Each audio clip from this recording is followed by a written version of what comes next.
Smart phone కంపెనీలు మన జేబులు ఖాళీ చేయడానికి ఎలాంటి ట్రిక్స్ ప్లే చేస్తాయో ఎప్పుడైనా ఆలోచించారా? ఈరోజు వాళ్ల సీక్రెట్ ప్లేబుక్ను ఓపెన్ చేసి తెర వెనుక అసలు కథేంటో చూద్దాం. రండి మొదలు పెడదాం. మొదటగా సోర్స్ నుంచి వచ్చిన ఈ బలమైన ఆరోపణతోనే ప్రారంభిద్దాం. ఈ స్మార్ట్ ఫోన్ కంపెనీలు అమ్ముడుపోయాయి, వీళ్లంతా కలిసి మనల్ని పిచ్చోళ్లని చేస్తున్నారు. మాటలు కాస్త ఘాటుగా ఉన్నా సమస్య ఇదేనని తెలుస్తోంది.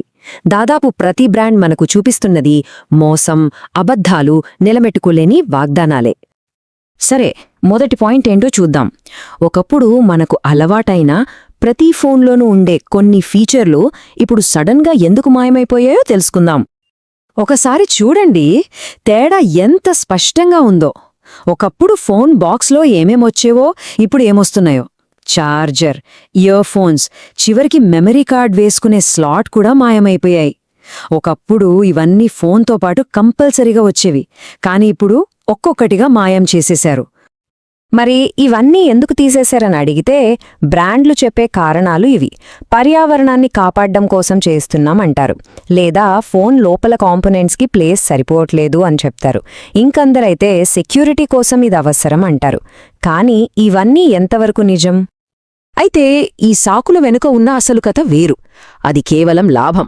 ఛార్జర్ను విడిగా అమ్మితే డబ్బొస్తుంది, మెమరీ కార్డ్ స్లాట్ తీసేస్తే ఎక్కువ స్టోరేజ్ ఉన్న ఫోన్ వేరియంట్ను ఎక్కువ రేటుకి కొనక తప్పదు. చివరికిదంతా బిజినెస్ అన్నమాట. ఇక తర్వాతి ఎత్తుగూడ చూద్దాం. ఇది చాలా ఆసక్తికరంగా ఉంటుంది. మనం అనుకున్న దానికంటే ఎక్కువ ఖర్చు పెట్టేలా చేయడానికి ధరల్ని, ఫోన్ వేరియంట్లను ఎలా వాడుకుంటారో చూద్దాం. ఇక్కడ చూపించిన ప్రయాణం మనలో చాలామందికి అనుభవమే. 10,000 బడ్జెట్తో షాప్కి వెళ్తాం, కానీ ఇంకో 1000 పడితే మంచి మోడల్ వస్తుంది కదా అనిపిస్తుంది. అలా ఒక అప్గ్రేడ్ మరో అప్గ్రేడ్ అంటూ చివరికి మన బడ్జెట్ను దాటి 18,000 వరకు ఖర్చు పెట్టేస్తాం. ఇది వాళ్ళు తెలివిగా వేసే ధరల నిచ్చెన. ఈ స్లైడ్లో ఉన్నది చాలా ముఖ్యం. మార్కెటింగ్ మన భయాలతో ఎలా ఆడుకుంటుందో ఇది చక్కగా వివరిస్తుంది. ఎక్కువ ర్యామ్ ఉంటేనే ఫోన్ స్పీడ్గా పనిచేస్తుంది అనే ఒక ఫీలింగ్ని క్రియేట్ చేస్తారు. దానివల్ల మనకు అవసరం లేకపోయినా ఎక్కువ ర్యామ్ ఉన్న వేరియంట్ కోసం ఎక్కువ డబ్బులు పెట్టేస్తాం. సరే, ఫోన్ కొనేసాం. కథ అయిపోయిందా? లేదు. అసలు కథ ఇక్కడే మొదలవుతుంది. సాఫ్ట్వేర్ అప్డేట్స్ గురించిచ్చే హామీలు, మనకు తెలియకుండా ఫోన్లో నింపేసే అనవసరమైన అప్లికేషన్ల గురించి ఇప్పుడు మాట్లాడుకుందాం.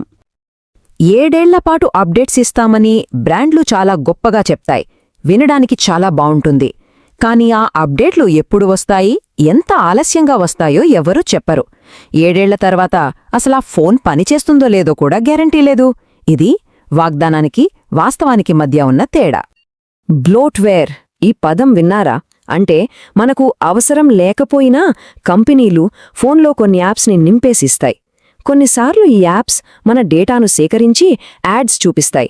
అంటే మనం డబ్బులు పెట్టి ఫోన్ కొన్నప్పటికీ దాని ద్వారా కూడా వాళ్ళు అదనంగా సంపాదిస్తారన్నమాట. ఇక మార్కెటింగ్ ట్రిక్స్ గురించి ఎంత చెప్పుకున్నా తక్కువే.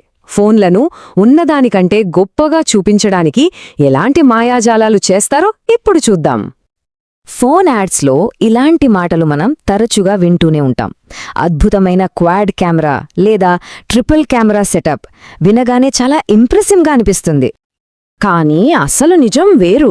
కొన్నిసార్లు ఫోన్ వెనుక 4 కెమెరాలలాగా డిజైన్ ఉంటుంది, కానీ అందులో పనిచేసేది ఒకే ఒక్క కెమెరా. మరి మిగతావి? ఒకటి ఫ్లాష్ లైట్, మరొకటి మైక్రోఫోన్ హోల్, ఇంకొకటి కేవలం డిజైన్ కోసం పెట్టిన ఖాళీ ప్రదేశం. చూడ్డానికి ఆకర్షణీయంగా ఉన్నా లోపలున్నది వేరు. దీన్నే ఏఐ వాషింగ్ అంటారు.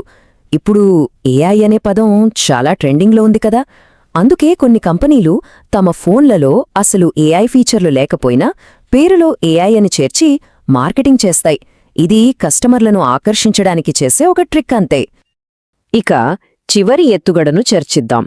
ఇది చాలా కామన్గా జరుగుతుంది. పాత మోడల్స్నే కొత్త పేరుతో కొత్త రంగులో మళ్లీ లాంచ్ చేయడం. ఈ టేబుల్ చూడండి. పోయినేడాది మోడల్కు ఈ ఏడాది వచ్చిన కొత్త మోడల్కు తేడా ఏముంది? ప్రాసెసర్ అదే, ర్యామ్ అదే, స్టోరేజ్ అదే. తేడా అంతా కొత్త రంగు, కొత్త పేరు మాత్రమే. కానీ ధర మాత్రం కొత్తది. ఇది పాత ఫోన్కు కొత్త ముసుగు వేయడం లాంటిది. మరి ఎందుకిలా చేస్తారు? చాలా సింపుల్. దుకాణానికి వెళ్ళినప్పుడు కస్టమర్కు అమ్మడానికి ఎప్పుడూ ఒక లేటెస్ట్ మోడల్ అందుబాటులో ఉంచాలి. ఇదే సార్ లేటెస్ట్, మొన్నే లాంచ్ అయింది అని షాప్ వాళ్ళు చెప్పగానే లోపల ఉన్నది పాత హార్డ్వేర్ అని తెలియని వాళ్లు కొనేస్తారు. సో మనం ఇప్పటివరకు చర్చించిన ట్రిక్స్ని ఒక్కసారి గుర్తు చేసుకుందాం.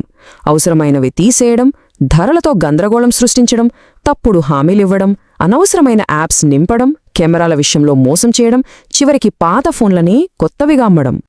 ఇప్పుడు అసలు కీలకమైన విషయం ఏంటంటే, ఈ వ్యూహాలన్నీ మన భావోద్వేగాలతో ఆడుకుంటాయి. కొత్త ఫోన్ కొనకపోతే వెనకబడిపోతాం అనే భయాన్ని, అంటే ఫియర్ ఆఫ్ మిస్సింగ్ అవుట్ లేదా ఎఫోమోని టార్గెట్ చేస్తాయి. అంతిమంగా ఇదంతా కేవలం లాభం కోసమే.